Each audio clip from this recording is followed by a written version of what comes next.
Okay, so I was planning on opening up that McFarlane Red Tornado figure, and that will be coming soon. Don't worry, it's still coming up very shortly.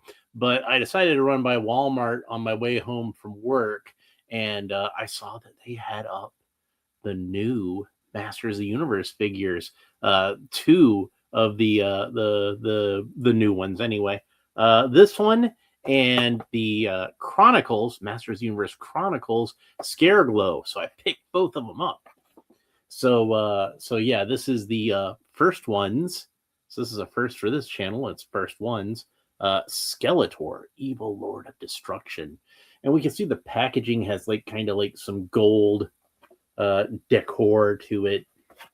Look at the illustration of him on the back. We got this is it's not Alfredo Alcala, but it's an homage to one of his illustrations from the mini comics. Toy Bonnia is here and says, "Hi, Alan. Hi, right back at you. Good to see you." So we can see Beastman skulking here in the background with Tila, and they're kind of obscured there by the shadows. But man, I hope that means we're getting a red Beastman in this line. Wouldn't that be cool? And maybe a blonde Tila, since this is designed to be an Alfredo Alcala looking Skeletor. That would make sense, wouldn't it? So I've got some criticisms about this figure, kind of right off the bat. Like already, just from looking at him, I've got some issues with him. But there are some things I like about this figure too. You thought I was going to sleep? Oh, yeah. It says, look who's still up. I just got up. Awesome Skeletor reminds me of Motu Classic. Says Captain Have Fun. All right. Yeah, like I just got back from work, so yeah, I decided to stay up a little bit late and do a special episode. So and Toy Bunny says, "I thought you were going to sleep." Oh, I will be soon. Trust me. This is probably not going to be a very long episode, but I did bring over here because I wanted to compare with the Origins figure. I brought my favorite version of Skeletor, which is Battle Armor Skeletor, so we can compare the two of those. Anyway, but yeah, you can see that he's got like a gold cape. She didn't have a cape in the original illustration. Gold Havoc staff, gold shin armor, gold bat symbol on his chest, gold skull, gold crossbones. He's all blinged out basically. And if you're an old school Masters Universe fan like myself, this is going to remind you of a couple of things. One of which being the live action 1987 movie in which Skeletor, I am a god, and gets his golden armor. It's not all golden, but he's got some golden elements to it. The golden Havoc staff definitely brings that to mind. And Captain Have Fun says, "Hey, he's got his armor from the movie." Yeah, see, like it's kind of similar to that. So yeah, I'm gonna go ahead and open them up. But I did want to have a. There's no bio on the back, but that is a nice piece of artwork, and it does say "The Revenge of Skeletor." So I'm kind of considering that to be that's what I'm going to call this figure. I'm going to call it "The Revenge of Skeletor," since gives us something to call him. Let's go ahead and open him up. So yeah, I got him, and I got the Masters Universe Chronicles Scareglow figure. So we'll be opening him up fairly soon too, and then I'll get to Red Tornado after that. But I figured, since these are brand new figures, strike while the iron is hot. All right, so this is probably gonna be the coolest thing about this one. Captain Have Fun says that artwork is why I use a box cutter to open figures. Yeah, that's a pretty good policy. And I did kind of wind up wrinkling it up a little bit. But hey, you know what else about this figure? It's only like $10, which is a really good price for it. Hey, I know you like to pick up figures for your kids there, Captain, for your son. And these will probably be good for him, I think, since they're fairly inexpensive. And I do believe that these are designed to be more like children's playthings. I think the Chronicles one is going to be, they're more, artistic, they're collector's edition figures, quality sculpts and paint jobs and whatnot. And the first ones looks like it's going to be more sort of fun toys, I think. Yeah, $10 is good. Got it at Walmart. Got it at Walmart. Stopped by Walmart on my way home from work, and there he was. Now I didn't know that they were going to have these at Walmart very soon because I saw they had a space for them, but they didn't have any actual figures out yet. But they had a space for these figures on the pegs, and Scareglow was over on the shelf. Autistic toys. Well, for me, I guess any toy is an autistic toy. but no, I was trying to do like a posh British accent kind of thing. Pip pip cheerio and all that rot. Kind of thinking of Michael York a little bit. Captain Have Fun says, well, LA Walmarts are very limited. Yeah, I think that might be that way for all of California. I know a friend of mine, he lives closer to San Francisco.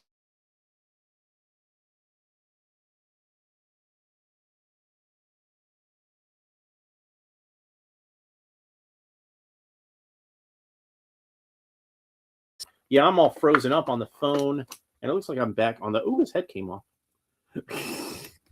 his head was so tightly in the package, it actually got pulled off of his shoulders before it got pulled out of the package. And get this cape out of here. All that stuff was in there, like really tightly. Put the package back together. I can toss that in the recycling later. But yeah, if you're interested in the packaging artwork, like I said, that's a really nice image.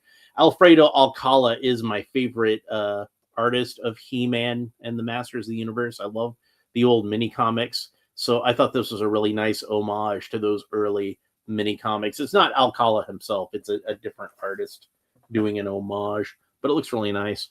But yeah, here's the cape. It's a soft goods cape, and it's that kind of that kind of chintzy fabric that I don't like so much. That kind of it reminds me of like a ribbon like you'd have on a Christmas present or something like that. But what is nice is that you see like the inside of it is gold. It's very shiny gold. And the outside of it is kind of like it's not quite black. It's like a dark charcoal gray. So it's nice they did like a double-sided cape, and it's got a high collar on it. I think this would probably go good on a Black Adam action figure, actually.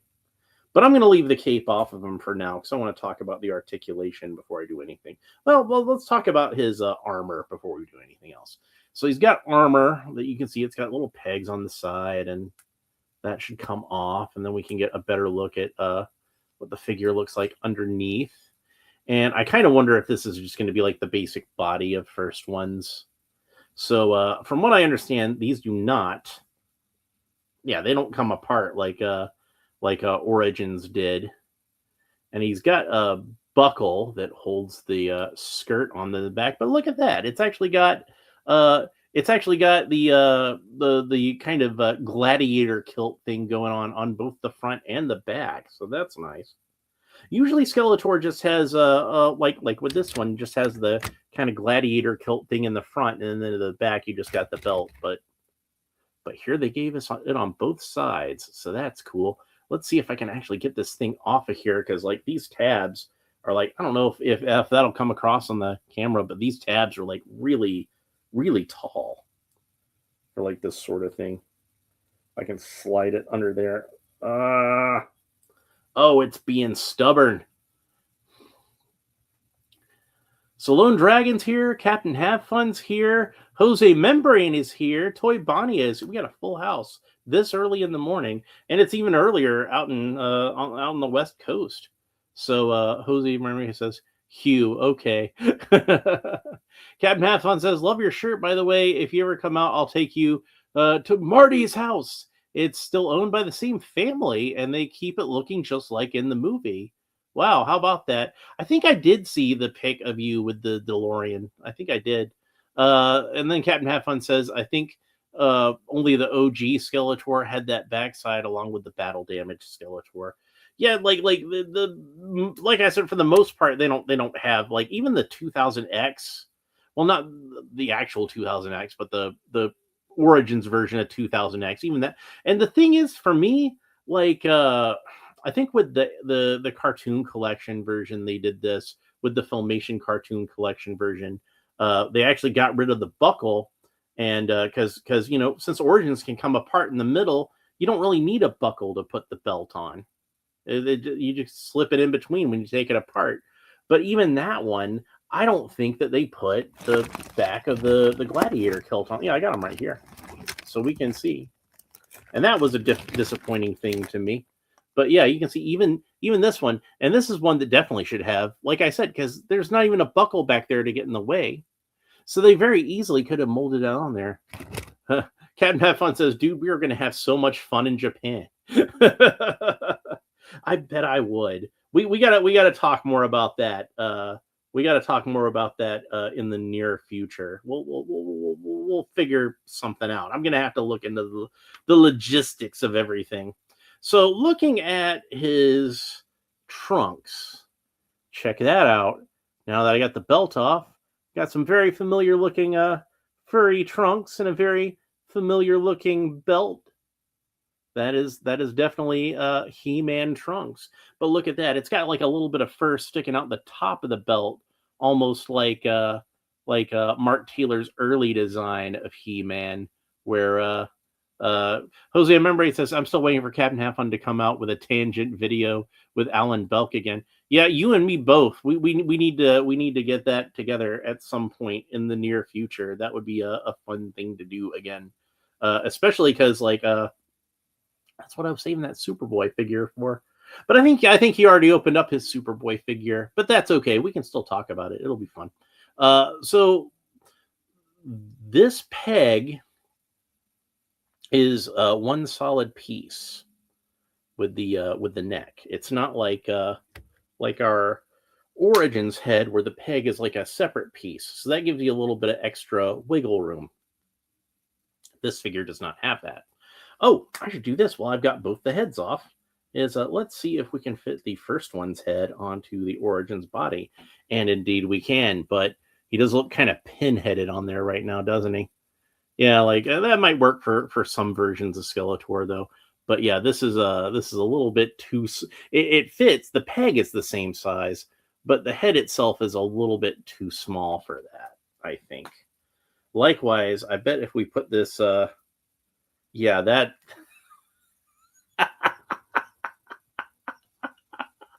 Oh, that looks ridiculous. But that brings me to one of the things that really bothers me about this figure, and something that I feel like was, I get why they did this. I think I understand why they did this. Jason Electric is here and says, "Hi all. Animal fur underwear seems a little itchy." Yeah, I mean, like they worked with what they had back then, I guess. So okay, we got Skeletor's head back on. So we'll put all the armor back on him later. But real quick, I want to show you. So these figures are about the same height. You can see that the Origins figure is just slightly, ever so slightly taller. And if we were to compare to, let's use Trapjaw here since I got him handy. The cartoon collection figures are a little bit taller than the standard Origins figures. So you can see he's about half an inch taller than Skeletor there.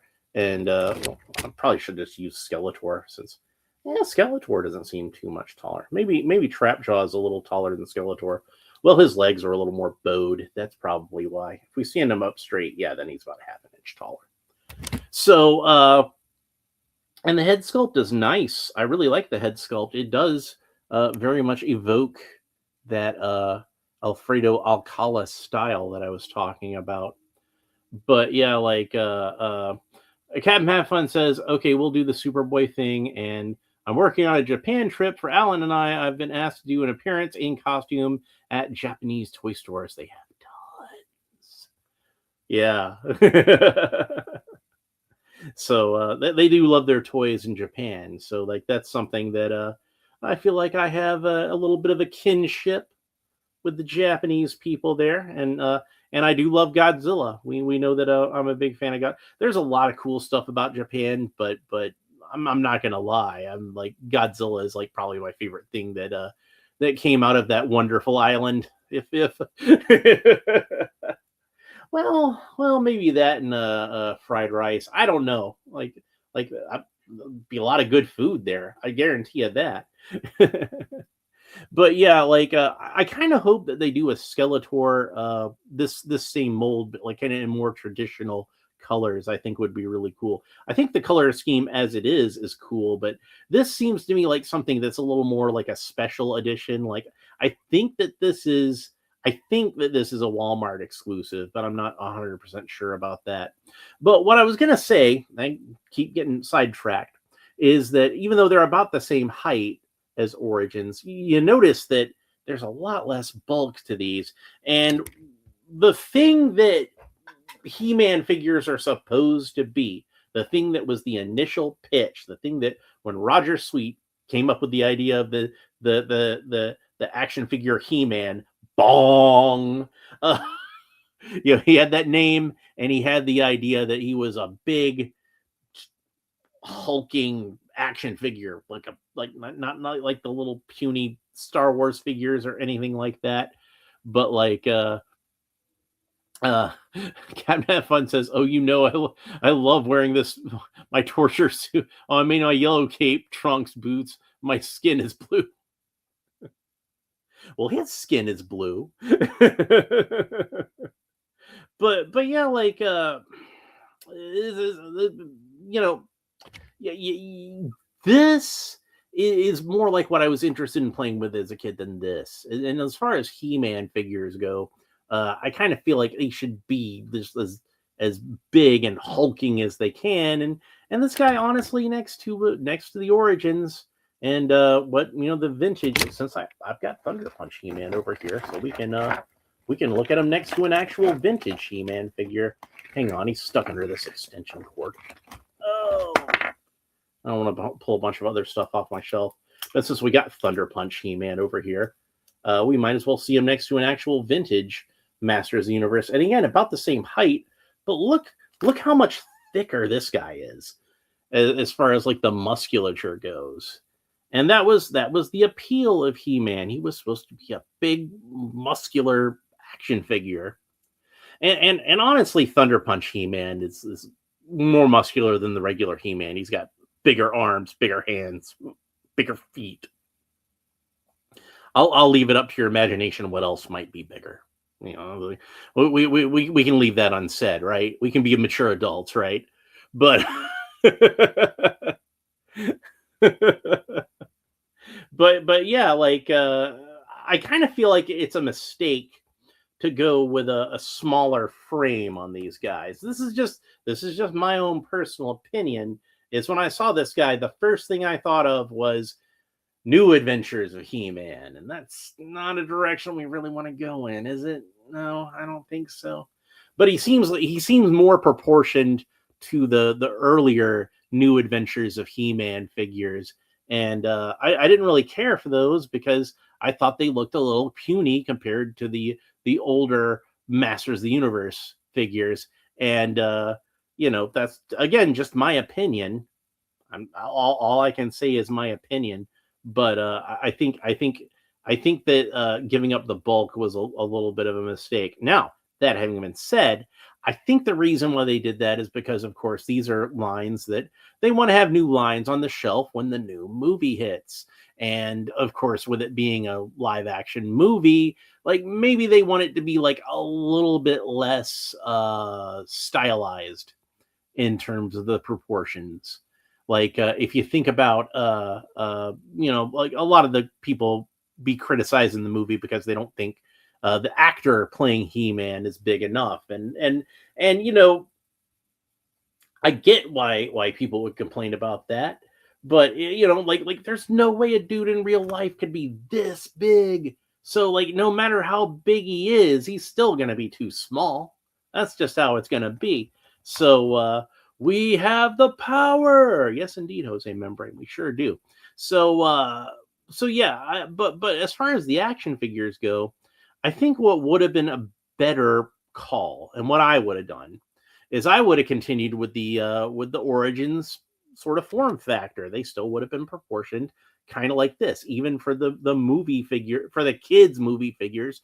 Now the Chronicles figures, those are adult collectibles. Those are supposed to be more realistic anyway. So yeah, give those like the leaner, sort of more proportional builds. Like we see this even with Masterverse, and he's still like a big muscular guy with the Masterverse figure, but it's a little more sort of realistically proportioned. He doesn't have the stubby little legs and that sort of thing. So that could be your movie figures for the adult collector, and then for the children, they can have the more sort of exaggerated musculature of the Origins line, or the vintage line, as it were. So let's go ahead, and while I've got his armor off and everything, let's talk about the articulation. So Skeletor does not have very much up and down or side to side movement, but the head does rotate all the way around. Even though it's a ball joint, like I said, without having the kind of barbell thing going on, with just the peg being part of the torso, that kind of limits it a little bit. Of course, the arms rotate all the way around at the shoulders, and they lift up at the sides about that far, so pretty good range of motion. He's got a single joint of articulation at the elbow, which bends just a little more than 90 degrees. I guess there's some advantages to this guy not being quite as thickly muscled as the Origins figures, and then that joint rotates all the way around. The wrist joint rotates all the way around, and it has a horizontal hinge, which moves back and forth. And likewise, the left wrist has a horizontal hinge that moves back and forth. Skeletor can turn all the way around at the waist, and like I said, doesn't come apart like Origins. Captain Have Fun says, I heard about it before it was official. Barbie did well, so He-Man went into a bidding war. Yeah, and I'm hoping that He-Man will do well too. The movie looks pretty good to me so far. I liked what I saw in the trailer. The aesthetics of it at least are good. I know a lot of people were complaining about, oh God, they put it on Earth again. Why did they put it on Earth again? And believe me, I was one of the people who said this too. but it looks like they're going to use Earth in like a more imaginative, better sort of way than they did in the first movie, I think. So I'm willing to give it a chance. I love the aesthetics of it. Eternia looks good. I liked that, I recognized most of the characters.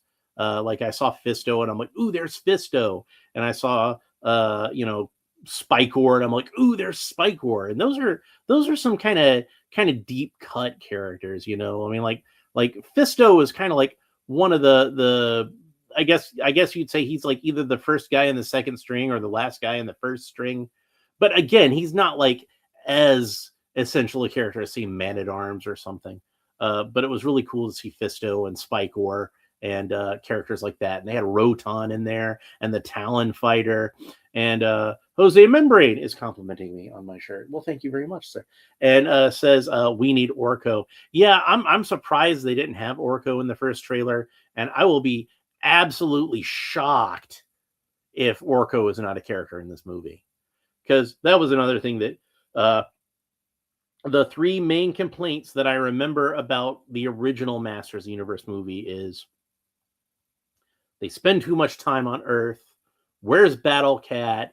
And where's Orko? That's the three things that I remember people complaining about. And honestly, like if I could only use three good guys from Masters of the Universe, I would pick the three that they picked.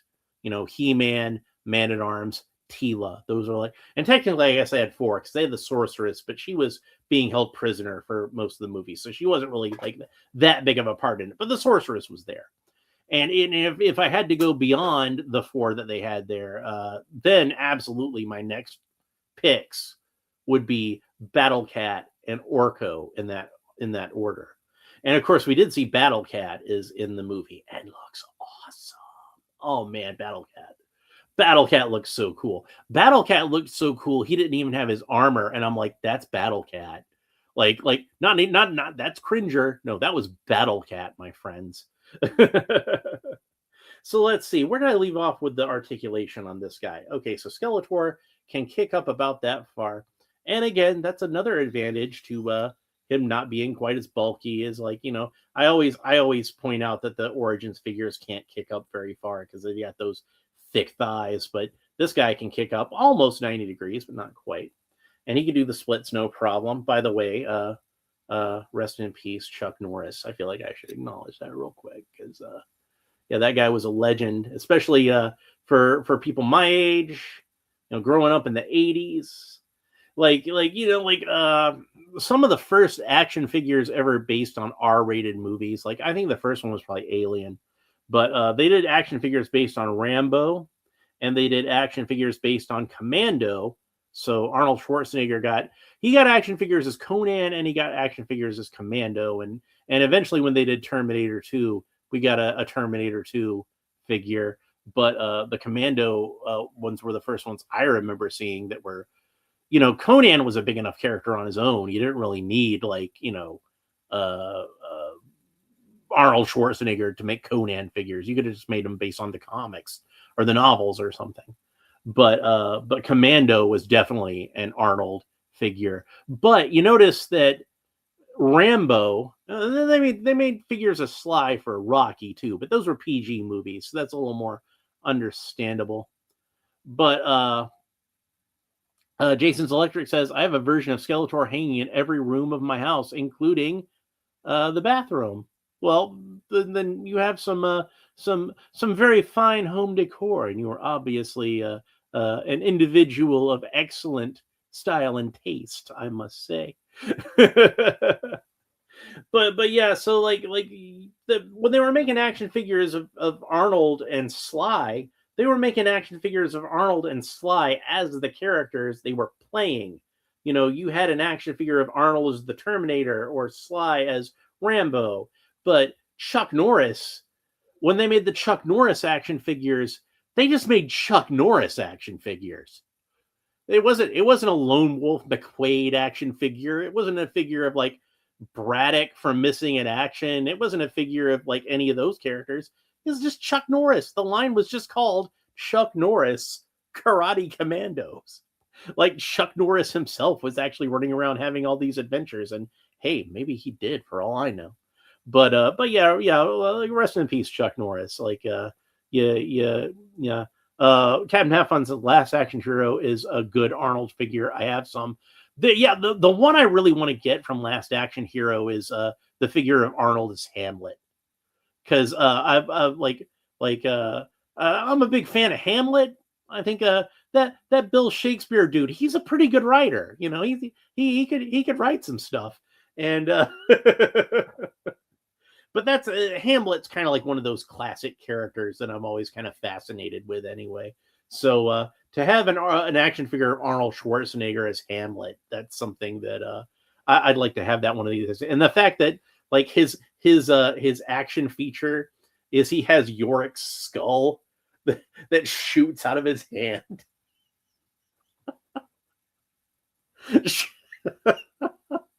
If only Shakespeare could just come to the modern day and see that. That would, if I met William Shakespeare, that would be the thing. I got to show you this thing real quick. Let me pull it up on my phone. Terrible man, says Jose Membrane. But yeah, those Last Action Hero figures were cool. I liked those. And I think that was the first action figure ever made of Charles Dance, right? I think that was like one of his first big roles, like way before he was Tywin Lannister. So yeah, he can do the splits, no problem. Lots of good articulation on these legs. It is like a literal ball joint there, if you want to see that. And then he's got a single joint of articulation at the knee. Doesn't quite bend 90 degrees, and then that rotates all the way around.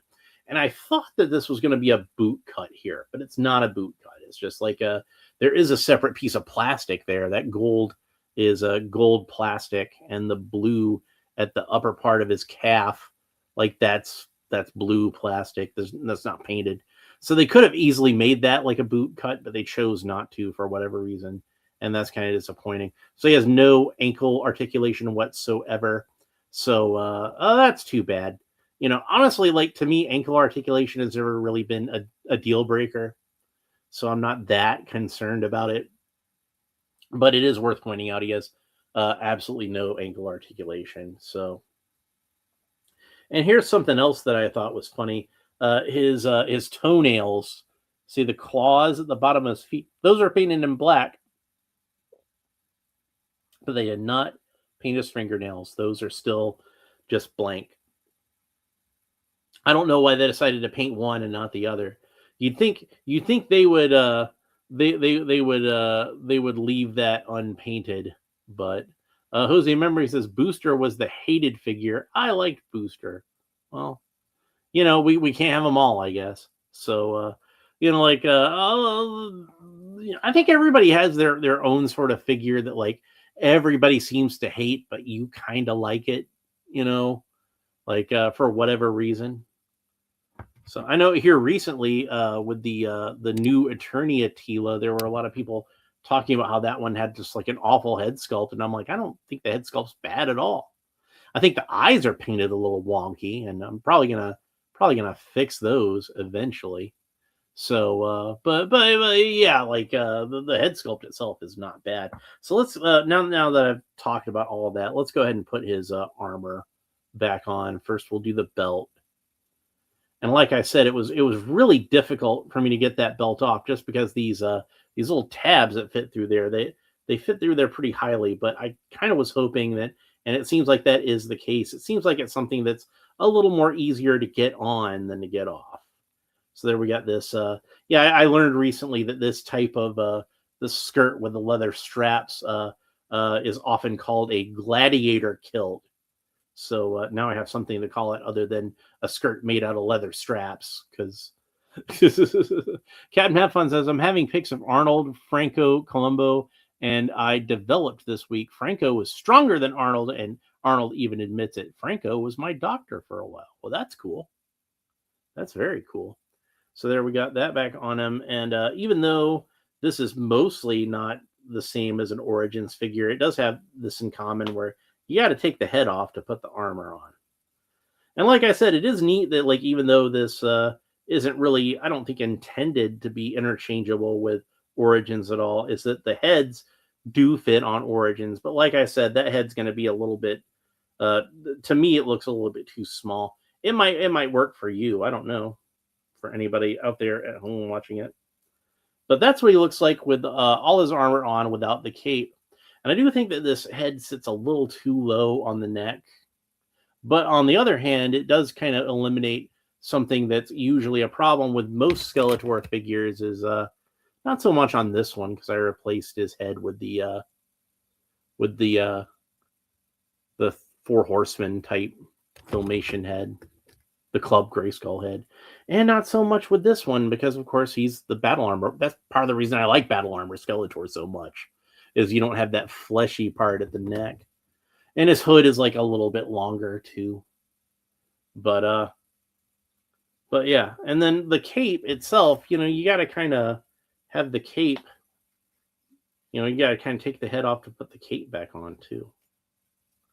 So, and the cape's got a little plastic cord around the neck. Again, it kind of reminds me of like a Captain Marvel cape. I put the cape on backwards. But yeah, it's got that high collar on it, which is unusual. Usually, Skeletor often has a cape, but it doesn't usually have a high collar like that. I don't mind it. I think it's an interesting touch. So before I put the staff in his hand, I wanted to try something and see if the Origins figure could hold it, because it looks like it's about the same proportions. And yes, the Origins figure can hold the Golden Havoc staff. So that's really cool. It'd probably be worth picking up another one of these for $10, just so I can have a Golden Havoc staff for Origins Skeletor to hold. And I do want to talk a little bit about some of the details on this. You can see there's like some extra added detail around this part of the staff and down at the pommel, and even some wraps, looks like, around the actual staff part of the staff. And the ram skull itself, it looks very traditional, but it is a lot more detailed than we saw in the previous Origins staff. Since obviously the Origins, I don't know if I have one around here. The Origins staff is more based on the original vintage toy, but this one is a little more detailed than that. And it's actually got space in between the ram horns. Some people drill those out. I've seen them do that, but this one already has them hollowed out there and points on the ram's head. It looks really cool. And a lot of this extra detail, from what I'm told, and I don't actually have any because I'm not rich, but the Mondo Skeletor's Havoc staff, it's pretty much based on this. This one is pretty much based on that. So a lot of those details come from that. So that's pretty interesting, isn't it?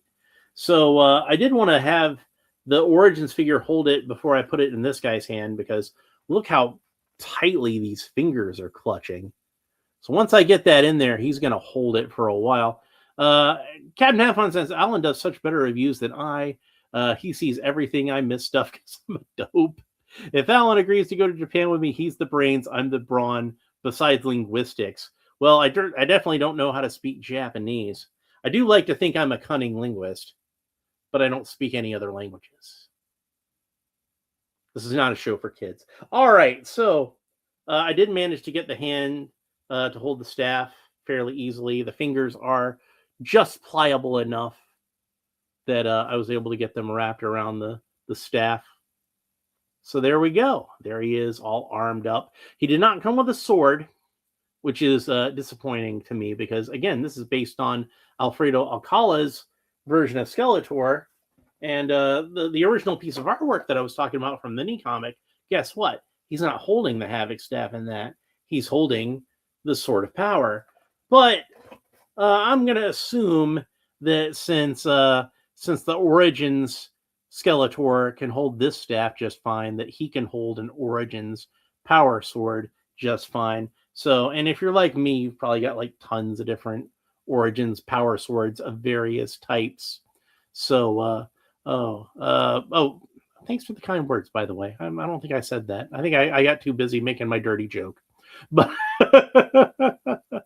Captain Hadfon says, Alan, do you want me to order the Mondo figure for you? I have in real life friends in Japan. We can stay at their places for free. I used to date Maki Shimizu and Shimizu. There, I think I'm saying that right. Am I saying that right? Oh, I'm saying that right. And have 3 other friends there. Well, cool, nice. So yeah, we'll talk more about that in the near future. We'll definitely discuss that more. But there's lots of cool details to it. You can see how, like, I really like how they did the gold on the crossbones and the breastplate with the bat. And my thoughts on the bat on his chest, and I don't think this was intentional at all. But this is kind of my headcanon as to why Skeletor has that purple breastplate with the purple bat on it. Is, remember, at one point Skeletor was a member of the evil Horde, which of course has a bat emblem. Okay, so Skeletor, once he betrayed Hordak, and Hordak was banished to hell, basically to the dark dimension of Despondos. Once that happened, Skeletor took the Horde emblem off of his armor, and it just kind of left this sort of outline of the bat shape. So if you'd seen Skeletor when he was a member of the Horde, it would have been the Horde emblem on. So it would have been a red bat with Hordak's face on it, like the Horde emblem. It would have been this, basically. So that's my own fan theory as to why that is. But of course, this one has a golden, so he would have replaced it with a golden bat, I guess. But and there's little gold details on the gladiator kilt, the little buttons down at the bottom and the buckle and all that stuff. He's a cool looking figure, even though, like I said, I kind of feel like he's a little puny. I'm just used to the Origins figures at this point, and I would have liked to have seen him with a little more bulk. I kind of feel like almost kind of thinking that I want to get an Origins figure and kind of repaint it in this color scheme, because I think that would look really cool. But yeah, and even his skull is golden. So it's, yeah. Captain Halfon says that Skeletor is a half-breed between the OG and the 1987 movie. Yes, exactly. That was exactly what I was thinking. Like, not as gold as that one, but I kind of feel like putting this much gold on Skeletor at all is kind of an homage to that. Also, Disco Skeletor from 2000X. That was another one that had a lot of gold elements to it. So I kind of feel like those were both sort of influences on this figure, and probably Disco Skeletor was somewhat influenced by the 1987 movie too. And then Captain Halfon said Skeletor and Hordak battling it out in Secret of the Sword was so awesome. Hell yeah, it was. So I really liked Hordak, but Skeletor was still my guy as far as like he was my favorite villain, and Skeletor is probably my favorite character in the franchise as a whole.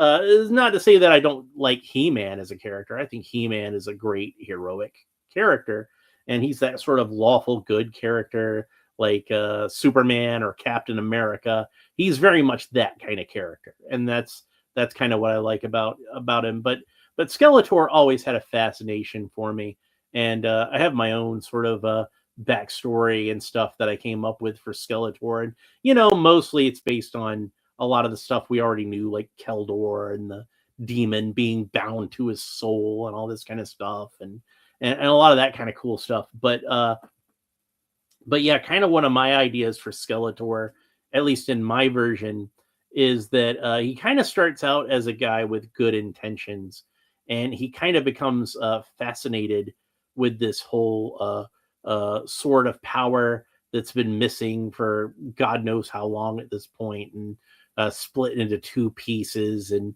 he kind of becomes convinced by studying like all these ancient prophecies that maybe he's the guy that's intended to find these two swords and put them together and become the guardian of the sword in Castle Grayskull, and to become the king of Castle Grayskull as prophesied. And he's not the guy. He's actually not the guy at all. Although, like everything that he sees, lines up. Oh well, I'm a descendant of King Grayskull, and all this kind of stuff. This is clearly talking about me, and he misses stuff that points out that it's clearly not him. It's kind of one of those things where like once you Sherlock Holmes talks about this, it's bad to form a hypothesis without enough data, because then you wind up twisting the data to fit your hypothesis rather than twisting your hypothesis to fit the data. So he kind of becomes convinced that he's supposed to be like this kind of ultimate hero kind of character, when really it's not predicting him at all. It's predicting Prince Adam.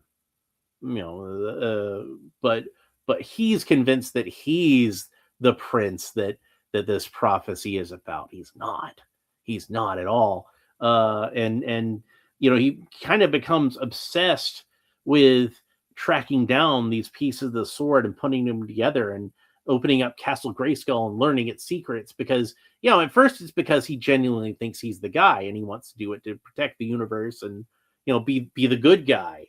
That's like literally what he's thinking.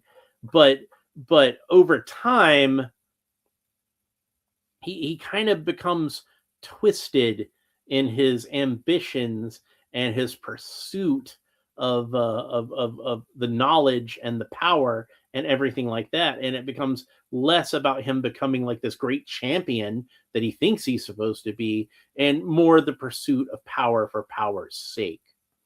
And that's when Keldor starts to get twisted to the point where Keldor actually does wind up teaming up with Hordak and studying under him to learn everything he can from him. And even then, by that point, he's kind of too far gone, but he doesn't think he's too far gone yet. He doesn't see how far he's gone, but he thinks to himself, I can learn everything that I need to know from Hordak, and then I can just destroy him, because then I'll have all the knowledge and the power, and then I can be the one who takes out Hordak, and then I can take my rightful place as the king of Castle Grayskull and protector of the universe. And why stop there? Why not just rule it? At that point, why not just take over the whole thing? And Randor, King Randor,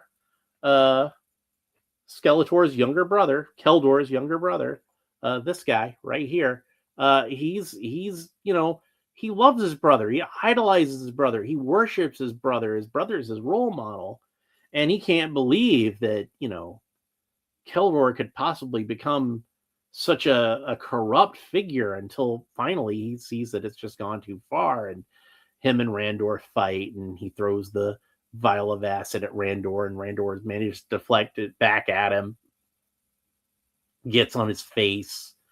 Keldor is mortally wounded, and Hordak melds his soul to this demon to keep Keldor from dying. He melds his soul to this demon, and in my mind, the way it works is the demon is a creature that's yeah. Keldor tried to kill Randor. He did, his own brother. And in my story, my version of the story, Randor actually feels super guilty about all this. Like even though he acted in self-defense, he's trying to protect himself, and he knows that Keldor has just kind of become pure evil at this point. He still feels guilty that he killed his own brother. He thinks he killed Keldor, but Keldor really, lives. We find this out later. But he thinks he killed Keldor, and he feels super guilty about it. So for me, for a while, he goes into exile, and it's at that time where he'd meet Marlena. I got the whole story planned out in my head. I know how it works. So, but yeah, when Keldor is this demon has been around since like the ancient wars ripped a hole in reality, and he came over from this other dimension, and this demon has been merged with several villains throughout the history of Eternia, just like there's been like lots of several He-Man, several people who have held the title of He-Man. This demon has been bound to various villains like Demo Man or the Great Black Wizard or whoever. And so for every He-Man, there's been a Skeletor. And this is just kind of like Keldor is like the latest one. But when the demon merges with another creature, be it a human being or some other kind of monster, like Demo Man, I kind of think of him as being like part of Beast Man's race that got merged with this demon. That's how it exists in my mind. But yeah, once the demon merges with another creature, it ceases to be that demon, and that creature ceases to be that creature, and it becomes like a whole other entity. And in this case, when Keldor is merged with that demon, it becomes Skeletor. That's where that comes from. And maybe whatever wizard got melded with the demon becomes the Great Black Wizard, and this Beast Man that gets merged with the demon becomes Demo Man, and that kind of thing. So that's as it exists in my mind. Jason's Electric asks, if Skeletor took over Eternia, what do you think he would have done to He-Man? Oh, he would kill him. Short answer, he would kill him. But I kind of like I'm kind of thinking the movie kind of got it closer, where like he just wants to see He-Man suffer. Like eventually he would kill him, but he really wanted He-Man to suffer more than anything else, and he wanted He-Man to kneel before him. He wants, in my mind, going back to the whole thing where like basically Keldor thinks he's kind of destined to be He-Man, but it doesn't work out. And there's always that twinge of jealousy in the back of his mind when he sees someone else holding this sword, and that should be mine. I should be He-Man. He should be the one who holds that power. And they kind of did a good job with this in Revelation, I thought, with the idea that like once Skeletor gets a hold of the power, he and he knows how much power that He-Man actually possesses and doesn't use, and he thinks he thinks it's a horrible sin that He-Man had this power that he wasn't using. Like, to have power and not use it is just wasteful in his mind. and like to be able to control every living thing in the universe. I mean, that's the reason. Remember, that's the reason that Jack Kirby said that Darkseid was the most evil villain of all, because Darkseid wanted like that kind of like just complete and utter control over everything and everyone in the universe, to completely rob every sentient being in the universe of their free will. And that's kind of what Skeletor wants too, right? So yeah. Uh Captain Have Fun says HLJ is sending me. So HLJ. So but yeah, that's a really long answer. Nightmare Superman. Yeah, I see you got interrupted. Sending you Nightmare Superman in a few days. Let's schedule it so we can do McFarlane and Mayfex Superboy at the same time. Yeah, we'll have to try to figure out a time to do that. We will have to figure out a time to do that. So anyway, I think it's about time that I go to sleep. But this is a pretty good figure. I think for $10, it's a good figure. I think it's a good figure for kids, especially like if you got some kids that you want to get interested in Masters of the Universe if they're not already, and or if maybe they saw the trailer and thought it looked pretty cool. Well, here's a $10 figure, and they're going to have movie figures in this scale coming out to go with it, and I'm going to pick those up.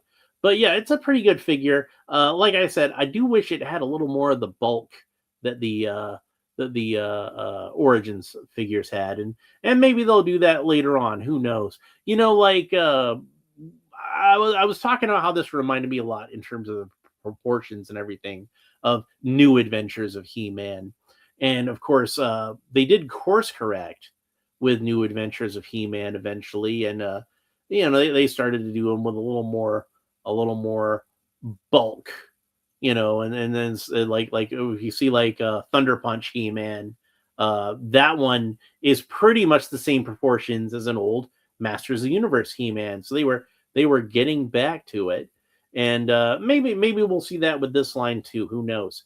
Like obviously the movie ones, like I said, they're a little more realistically proportioned, and I figure that's why this guy is more realistically proportioned. But maybe once the movie figures run their course and they got to fall back to something else, maybe we'll see a little more bulk added to these guys. Captain Have Fun says, I'm going to buy it off your suggestion for my son, and I think he will enjoy it. I think he'll that'll be a good figure for you to pick up for him, I think.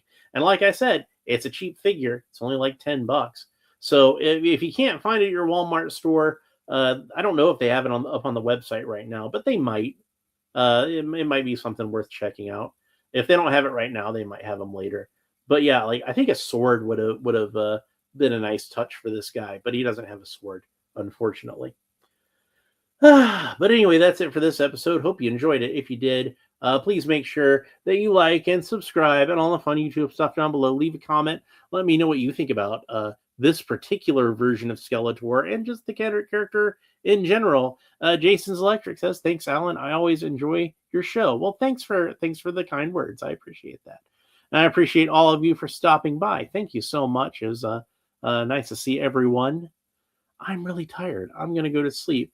Next episode, I think I'm going to open up the Chronicles Scareglow so we can see that. And then I think after that, I think I'm going to get back to that Red Tornado figure that I needed to open up. But that's it for this episode. Hope you enjoyed it. We will talk to you next time. Bye.